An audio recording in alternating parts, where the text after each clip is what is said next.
maybe talk a little bit about how the emergence of tablets and the popularity of tablets have maybe altered your view a little bit on the set-top, or just your whole cable set-top strategy as we know it.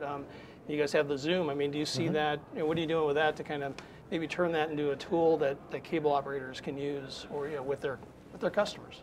So I think when you think about what we've tried to enable here, it's about discovery, distribution, consumption, and sharing of content, and that doesn't happen on one screen. That happens across multiple screens. So we see not just tablet TV, the ability for the consumer to actually view content on tablets and smartphones, and Sanjay talked earlier about how rapidly that is growing, but the tablet is a companion device to the large screen. It's a very robust navigational environment. It sits much closer to you than the big screen sitting 10 feet away. So we see the ability for tablets, smartphones to play a very important role inside the home as companion devices to the main big screen for sharing, viewing augmented content, discovery, all kinds of peripheral services around that, which really strengthens this play of why the big screen with the tablet and smartphone.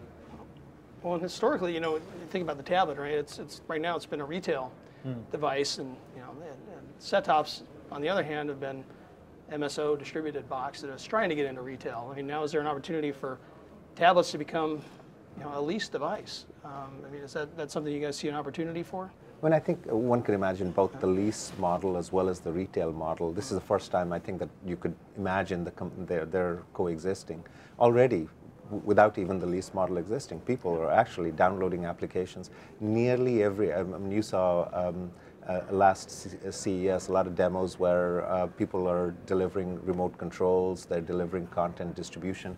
We have a product called Televation, which allows the distribution of content, secure distribution of content over Wi-Fi around the house, which you can pick up through smartphone as well as tablets. I think people, both channels, I think will probably exist. I think the lease channel is obviously, I think people have to look at the business model, look at the financial implications of that and make decisions. I know a lot of people are looking at that option. Okay.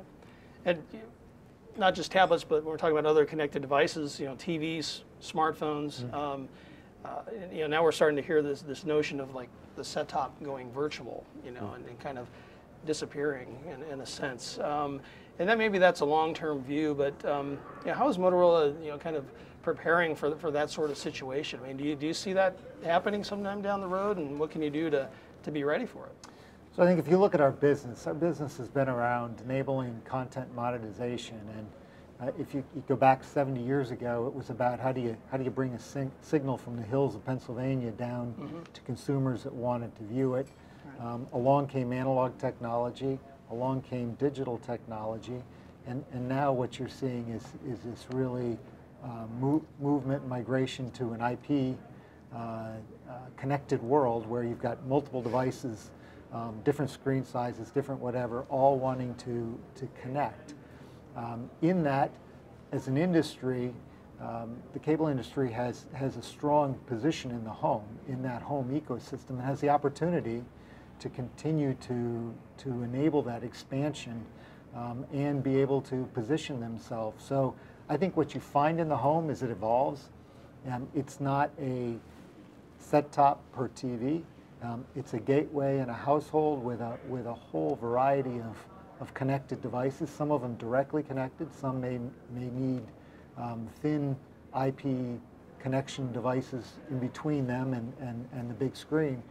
But I think this is just an evolution process that's going to continue, because you got to go back to the earlier comment. It's about the consumer demand and consumer appetite to consume content across the multitude of screens.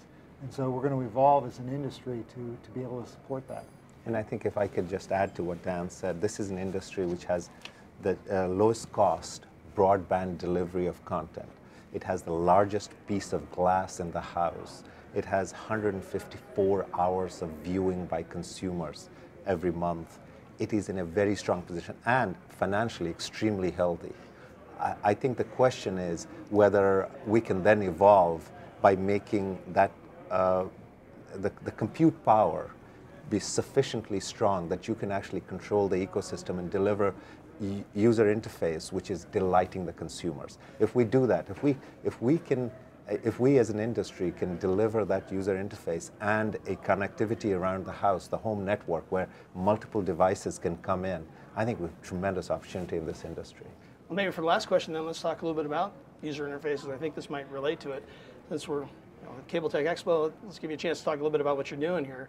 I guess you guys have just announced something with a customer for Dream Gallery. So tell us, tell me a little bit more about what Dream Gallery is, who's using it and how they're using it.